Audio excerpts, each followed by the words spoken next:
జై శ్రీరామ్. ప్రేక్షకులకు స్వాగతం. 2026 మార్చి మాసంలో ద్వాదశ రాశి వాళ్ళ మాస ఫలితాలు. ఈ ఒక మాసంలో గ్రహ సంచారాన్ని గమనిద్దాం. రాహు కుంభంలో సంచారం, కేతు సింహ రాశిలో సంచారం, శని మీనంలో సంచారం, గురువు గారు వక్రించి మిథునంలో సంచారం చేస్తున్నారు. అయితే ఈ ఒక మాసంలో మార్చి 11వ తేదీ నుంచి ఆయన వక్రత్యాగం చేస్తున్నారు. అలానే సూర్యుడు మార్చి 15వ తేదీ వరకు ఆయన కుంభంలో సంచారం, మార్చి 15వ తేదీ ఆయన కుంభం నుంచి మీన రాశిలోకి ప్రవేశిస్తున్నారు. ఇక శుక్రుడు మార్చి 2వ తేదీ కుంభం నుంచి మీనంలోకి ప్రవేశిస్తున్నారు. ఇక కుజుడు ఈ మాసమంతా కూడా కుంభరాశిలో సంచారం చేస్తున్నారు. ఇక బుధుడు ఈ ఒక మాసంలో అంటే మార్చి 1వ తేదీ నుంచి మార్చి 21వ తేదీ వరకు కూడా ఆయన వక్రించి కుంభరాశిలో సంచారం చేస్తున్నారు. మార్చి 21వ తేదీ ఆయన వక్రత్యాగం చేస్తున్నారు. ఈ గ్రహ సంచారాన్ని బట్టి ద్వాదశ రాశి వాళ్ళకి అంటే మేషాది 12 రాశుల వాళ్ళకి ఎలాంటి ఫలితాలు చూసుకుంటూ వెళ్దాం. ముఖ్యంగా ప్రేక్షకులకు ఒక చిన్న సజెషన్ అండి. ఈ గోచార ఫలితాలు మనము చెప్పుకుంటున్నాం. ఈ గోచార ఫలితాలు అనేవి గ్రహాల రాశి మార్పులని బట్టి మనం ఈ రాశి వాళ్ళకి ఇలాంటి ఫలితాలు అనేది చెప్పుకోవడం జరుగుతుంది. అయితే గోచారంలో గ్రహాలు మనకి ఒక రాశి నుంచి ఇంకొక రాశికి వెళ్తూ ఉంటారు. రాహుతో కలుస్తుంటారు, శనితో కలుస్తూ ఉంటారు. అలానే గ్రహణం కూడా వస్తూ ఉంటుంది. సో ఇది నిత్యం జరిగే ప్రాసెస్ ఇది. అయితే ఈ గోచారంలో అంగారక యోగము, మీరు థంబ్‌నెయిల్ చూస్తూ ఉంటారు. అంగారక యోగము, బుధాదిత్య యోగము. ఈ రాశుల వాళ్ళకి ఈ ఒక మాసంలో బుధాదిత్య యోగము. అలానే ఈ రాశుల వాళ్ళకి అంగారక యోగము. ఈ రాశుల వాళ్ళు ఈ ఒక సంవత్సరం వాళ్ళ జీవితమే ఇంకా అంతా అయిపోతుంది. లేదా కోట్లు సంపాదిస్తారు. అలానే ఈ రాశుల వాళ్ళకి మహాలక్ష్మి యోగం పట్టబోతుంది. ఇలాంటి థంబ్‌నెయిల్ మీరు చూస్తూ ఉంటారు. ఇవి కేవలం వాళ్ళ వ్యూస్ పెంచుకోవడానికి మాత్రమే చేస్తున్న ఒక ప్రయత్నము. ఎవరు కూడా వాస్తవాన్ని చెప్పట్లేదు. గోచారంలో అలా రోచక యోగం గాని, మహాలక్ష్మి యోగం కానీ, బుధాదిత్య యోగం గాని, గజకేసరి యోగం గాని ఇవన్నీ ఏది వర్తించవు. ఇది బాగా గుర్తుపెట్టుకోండి. మీ జాతక రీత్యా ఏ గ్రహ స్థానాలు ఏ గ్రహాలు ఎక్కడెక్కడ స్థానాలను బట్టి ఉంటారో, ఆ గ్రహ దశలు ఏవి జరుగుతూ ఉంటాయో వాటికి సంబంధించిన ఫలితాలే మీరు చూస్తూ ఉంటారు. మరి ఎందుకండి రాశి ఫలితాలు చెప్పుకోవడము అంటే, చూడండి ఇప్పుడు కుజ మహాదశ ఎవరికైనా జరుగుతూ ఉంటుందని తెలుసుకుందాం. ఒక ఎగ్జాంపుల్. కుజ మహాదశ ఎవరికో ఒక వ్యక్తి జాతకంలో జరుగుతూ ఉంది. ఇప్పుడు కుజుడు గోచారంలో ఎక్కడికి వెళ్తున్నాడు? రాహుతో కలుస్తున్నాడు కాబట్టి ఇప్పుడు ఈ ఒక మాసంలో కుంభరాశిలో కుజుడు రాహుతో కలుస్తున్నాడు కాబట్టి ఈ సమయంలో వాళ్ళు జాగ్రత్తలు తీసుకోవాలి. కుజ మహాదశ జరుగుతూ ఉంటుంది. రాహుతో కలుస్తున్నాడు. సో ఈ అపాయకారి వృత్తి ఎవరైతే చేస్తూ ఉంటారో, మిషనరీ ఎక్విప్‌మెంట్స్‌లో పనిచేసే వాళ్ళు, డ్రైవర్స్ కావచ్చు, ఎలక్ట్రికల్ డిపార్ట్‌మెంట్‌లో కావచ్చు, అలానే పోలీస్ డిపార్ట్‌మెంట్‌లో ఉన్న వ్యక్తులు కావచ్చు. సో అలాంటి వాళ్ళు చాలా కేర్ తీసుకోవాలి. ఇప్పుడు శుక్ర మహాదశ ఎవరికైనా జరుగుతూ ఉంటుందని తెలుసుకుందాం. శుక్ర మహాదశ ఎవరికొకరికి జరుగుతూ ఉంటుందని అనుకుందాం. శుక్రుడు ఇప్పుడు మీనరాశిలో ఈ ఒక మాసంలో మీనరాశికి వెళ్లి సంచారం చేస్తూ ఉంటాడు. మీనరాశి ఉచ్చస్థానము. సో వాళ్ళకి శుక్ర మహాదశ జరుగుతూ ఉంది. వాళ్ళ జాతకరీత్యా శుక్రుడు ఏ స్థానంలో అయినా ఉండనివ్వచ్చు. బట్ ఈ మాసంలో ఆయన మీనరాశిలో సంచారం చేస్తున్నాడు కాబట్టి కొంచెం శుక్రుడు ఈ జాతకులకు కొంచెం యోగిస్తాడు. శుక్రదశ జరుగుతూ ఉంటుంది. వాళ్ళు ఎక్కడెక్కడ ఏ స్థానాలకి వెళ్తూ ఉంటారో ఆ స్థానాలకి బట్టి ఫలితాలనేది వాళ్ళకి మిశ్రమంగా ఉంటుందా? లేదా చాలా యోగించే విధానంగా ముందుకు సాగుతుందా? అది మనకు అర్థమవుతుంది. సో గోచారంలో అలాంటివి ఏది వర్తించదు.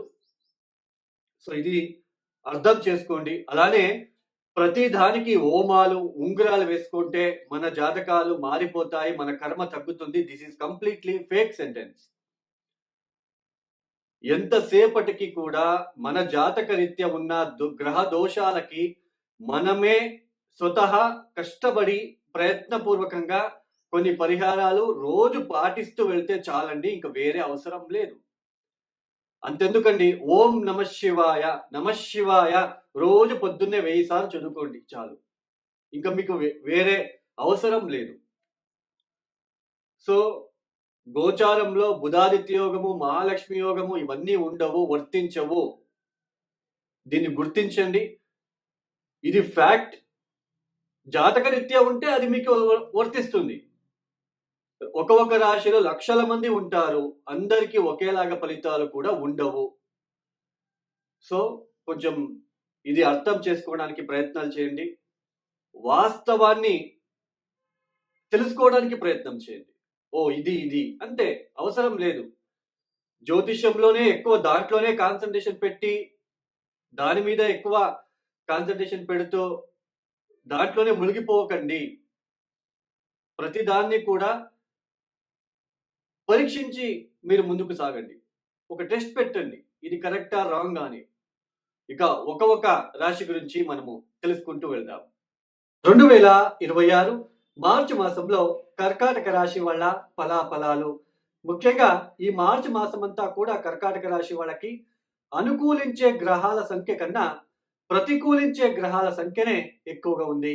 అష్టమ స్థానంలో కుజ, రాహుల కలయిక జరగబోతుంది. అందులోన బుధుడు వక్రించి అష్టమ స్థానంలో సంచారం చేయడం అనేది చూడండి. ఈ కుజ, రాహు, బుధులు ఇలా అష్టమ స్థానంలో ఉన్నప్పుడు ఆకస్మికంగా జరిగే అవఘడలు సూచిస్తుంది. Sudden accidents.